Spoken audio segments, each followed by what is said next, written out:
tive uma infância saudável, normal.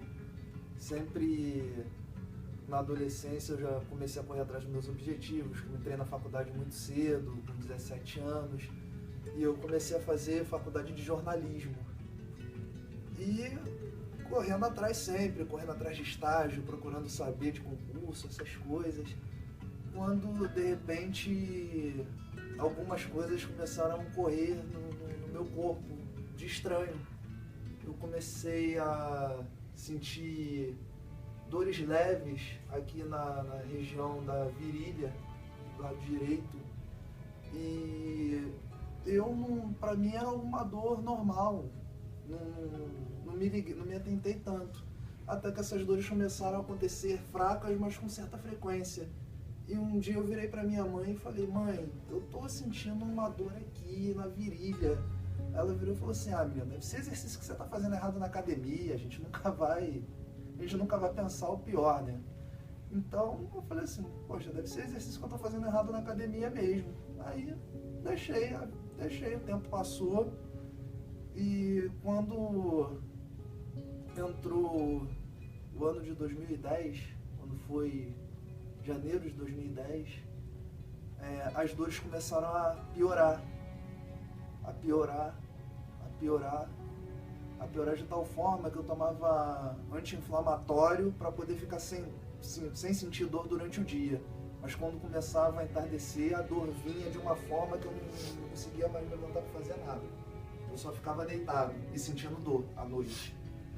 E chegou no ponto de eu começar a ir em médicos desesperado, e os médicos apalpando a área e vendo que tinha uma inflamação ali, tinha um inchaço e fazia exame, ninguém descobria, e aquele desespero aumentando, né? Aquela ansiedade de querer descobrir logo, porque eu estava com faculdade pela metade, passando da metade, e eu queria terminar logo a faculdade, que eu tinha que estudar, eu queria fazer outra faculdade, eu tinha que correr atrás.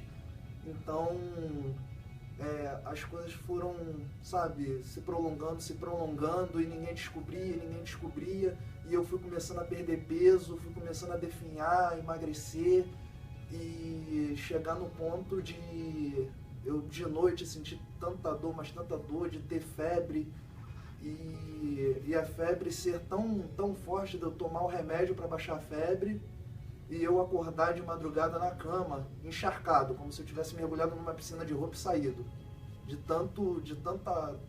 tão forte que era. Então eu fui na médica, e a médica falou que achava melhor me internar, que se fosse fazer exame aqui fora ia ser mais demorado, e pelo fato de não descobrir o que eu tinha, era melhor me internar, porque internado eu ia fazer os exames com mais rapidez e, consequentemente, iriam descobrir. Dito e feito, eu internei no hospital Marcílio Dias, mais ou menos em maio, janeiro, fevereiro, março, abril. Em abril ou maio de 2010, eu internei no hospital Marcílio Dias.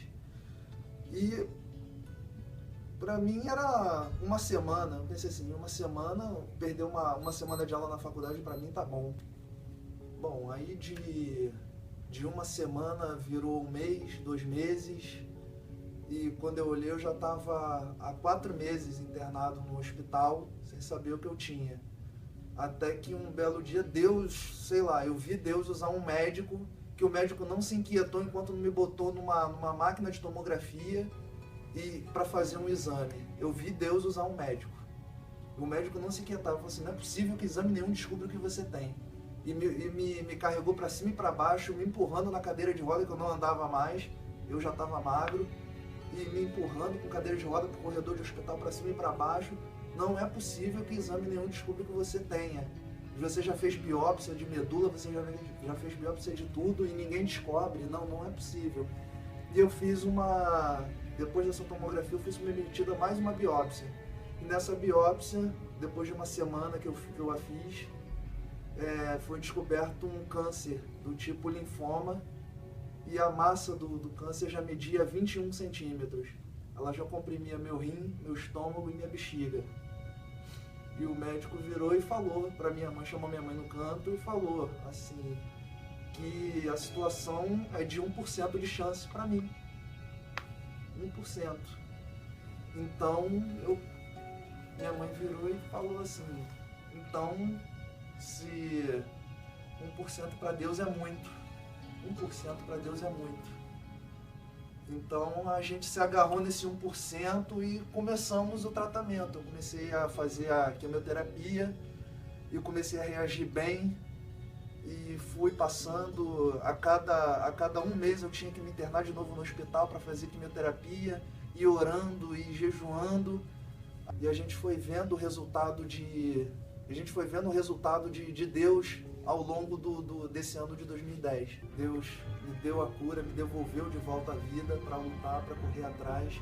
E hoje eu estou aqui, batalhando, correndo atrás, estudando para variar, continuo estudando. Eu quero ver o extraordinário de Deus na minha vida.